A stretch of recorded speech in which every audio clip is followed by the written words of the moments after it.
أيوة ko nde deftere woni jangtede nde wiyete ko sharhu nazmi alwaraqat fi usul alfiqh.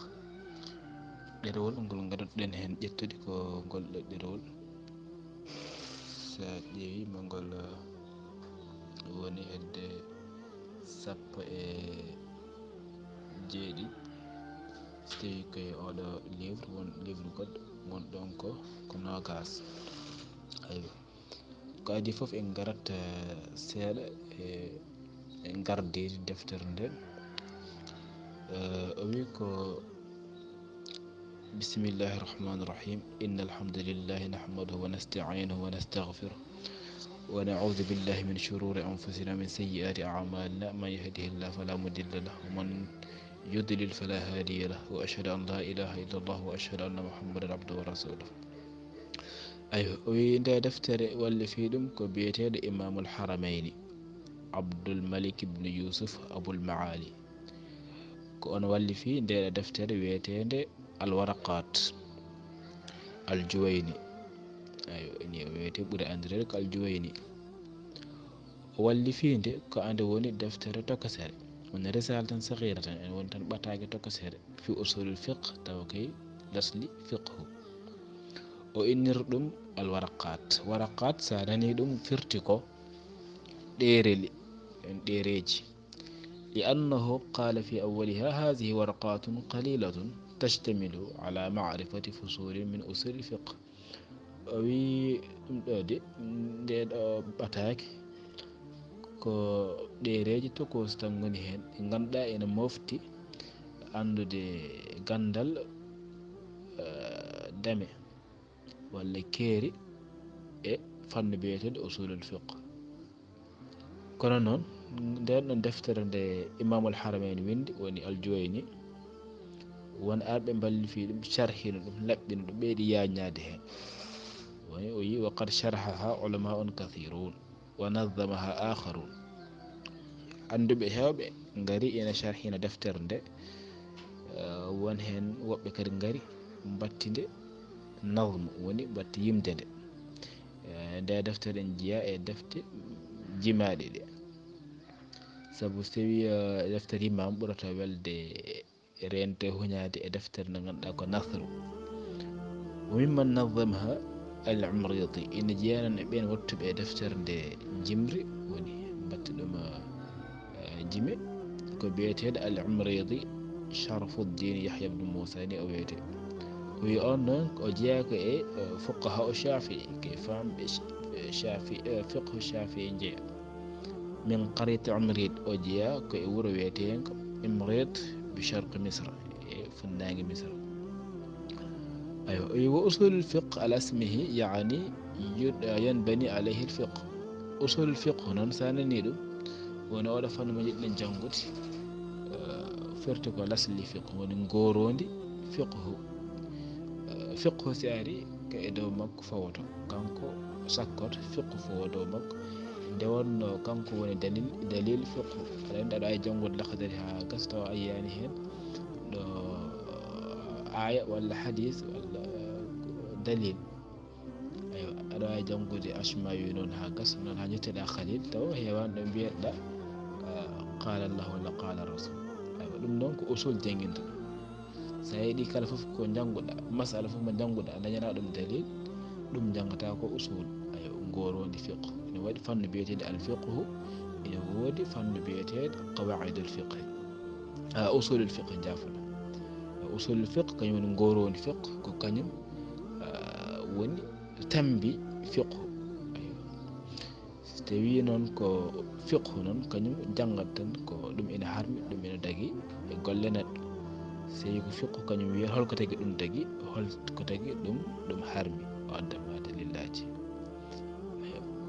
wi ko ɗum woni usul fiqh e al fiqhu. min garen e windande meɗen adin hande eɗen ƴeccirta tan ko par bindi tati walla ha nayyi gam wasa hewde no fewi bandiraɓeɓe. قال الفقير الشرف العمريطي ذو العجز والتقصير والتفريط الحمد لله الذي قد أظهر علم الأصول للورى وأشهر على لسان الشافعي وهو الذي له ابتداء دونا فالحمد لله على إتمامه ثم صلاة الله مع سلامه وقال الفقير الشرف العمريطي باس كتجند إجومم تدد بيد جياد العمريطي إمريط ناج من ونورم ونوي joni ko zul ajzi wa taqsiri ko jom donkigol e daɓɓikinugol wa tafriti e wastimmingol won tan kay ɗum fof ko sifaji yankinare jomum ina hollira wonde ala ko woni yeeso jomum ene jeeya aadaji anduɓe kala fof nde ɓe gari haalde hunde ɓe kollirto taw kamɓe ɓe ganda hen hay batte ala ko ɓe mbawi sowona ko Allah wawniɓe ala ko ɓe gandi sowona ko Allah andiniɓe ɓe mawnakintaki hen wonde min fiitade becce ɓe gona ha joni yaruɓe on ɗon beng kala fof koɓe mbaɗa koɓe yankintoɓe ɗum waɗi wi alhamdulillahi qad adhara alma al usuli lil wara wa ashara alhamdulillahi jettoɗo godani Allah alladhina on qad adhara mo ganduɗa o feññini e almal usuli gandal usul gandal goron fiq lil wara o feññinani ɗum wonande windere nde wa ashhara o lolli ɗum kadi aywa wi qawluhu alsharaf laqabu lil muallifi annazim ɗo wi alsharaf qala alfaqir alsharaf ɗum ko inde wonande waccode wonande nazmuɗo deftere nde قوله ذو العجز والتقصير والتفريط العجز عدم القدرة والعجز دنك تقول لهم كواز حتى انت والتقصير عدم الإكمال سيكو تقصير وين ربي كي نقول لهم كو واز تمنت والتفريط الإهمال فيما يجب سينون كو تفريط وني كو أتشودي ود كو غندا كو ودي واز ود كو ودي قال ذلك رحمه الله تواضعا ويدمنون وحالدر دونكو غام ينكناتي وإلا فلا نظن أنه على هذا الوصف كون إذن قد كم كمكو وناني وصف محالي وحالدر دونكو غام ينكناتي ولو ظننا أنه على هذا الوصف ويسنى أن بيبنو واند كانكو no ko haali ko noon way ala ko wawi ala ko waɗata ha timmina ala ko waɗata golle ɗe ganduɗa ko baɗɗi lam nantafi bi kitabi gan sang en naftortake e deftere makko lakin hadha min babi tawadu kon ɗiɗo kon goɗi jeeya tan ko e yankinare heyi noon wali kulli maqami maqal nokku fof ina woodi ko haalate hen o wi adda'iyata law qama amama al awam o wi sanna baajotoɗe yimɓe an kadi aɗa nodda yimɓe gam gaare maɗa a darima yeeso ɓe ganduɗa ko yimɓe hewɓe anduɓe ɓe ganda fof nani hen mbiya ana alfaqiru ljahir mbiya min de komi baas min komi majjuɗo ana al ajis min komi donkiɗo ana al muqsir min komi daɓɓikiniɗo o wi law qala hadha so tawi neɗɗo darima yeeso yimɓe ɓe ganduɗa anduɓe ɓe ganda fof nani hen ɓe gan saga de la ramawhu bil hijara ɓe berloɓe kaaƴe ɗum ɗon aɗa ara aɗa waajo yimɓe taw ala ko ganduɗa wi lakin law takallama al insan o wi kon tan so tawi neɗɗo haali ma unasi yarifuna a haalde e yimɓe anduɓema tan ɗum watta caɗele hande so tawi ganda arima ganduɗen wi wonde min ala ko gandu mais en gandi wonde kanko haaldir ɗum tan ko gam yankinade kono eɗen gandi gonga ko wonko Allah hokki wi innana muqassirun wa ajizun wi minen noon komin mbaɗat ɗo ko ala komin mbawi hen de wi walam naqum bil wajib alayna aywa lam yakun fi hadha ba'as wi gan sang ɗum mbatta bas si neɗɗo mo ganduɗen ari eɗen keftini ganda muɗum eɗen jaɓan ɗum ari wi kañum ala ko wawi ala ko andi wi on ɗon ma en jaɓan ɗum ma en mbi wonde ɗum ma en ayo on ɗum basi ala hen saabu eɗen gandi kono noon si wi neɗɗo ɓe ganduɗa en gandama ari tan wi min komi majjuɗo min komi basɗo ete o haali ɗum ko yeeso yimɓe fof ɗum sa rentaki mo werlete ko kaaje aywa ɗo wi alhamdulillahi alladi qad adhara ilma al usuli l wara wa ashhara qawluhu adhara yani akhraja ɗo wi adhara feññini ɗum firta ko yaltini الله كان يلتني كندل. وقوله أشعر يعني نشر دوبي أشعر فرتكو ساكتينغال يعني نشر. قوله علم الأصول دوبي لسلي أصول علم الأصول يعني أصول الفقه أيوة فرتكو غورون علم الفقه فقه نون ونكو نيانغتين فوتكو توغي لاخدريان الأشماويين رسالة مقدمة دم فوف دن دفت فوف كي فقه كالات kono noon usul fiqh kañum ko fannu goɗɗo mo jiiɗa e ɗen defte. aywa o wi ala lisani shafiiya wa hawwana fahwa alladi lahu ibtidaan dawwana falhamdulillahi ala itmami thumma salatullahi maa salami.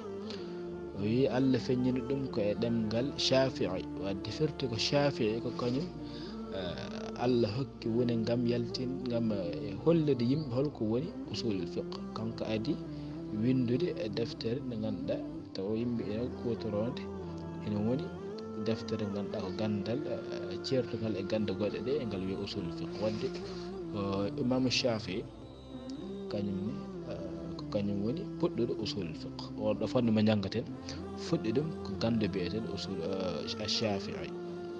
ay ɗum waɗi ala lisani Shafi'i ay o feññini ɗum kay ɗemgal imam Shafi'i wa hawwana o weɓni ɗum.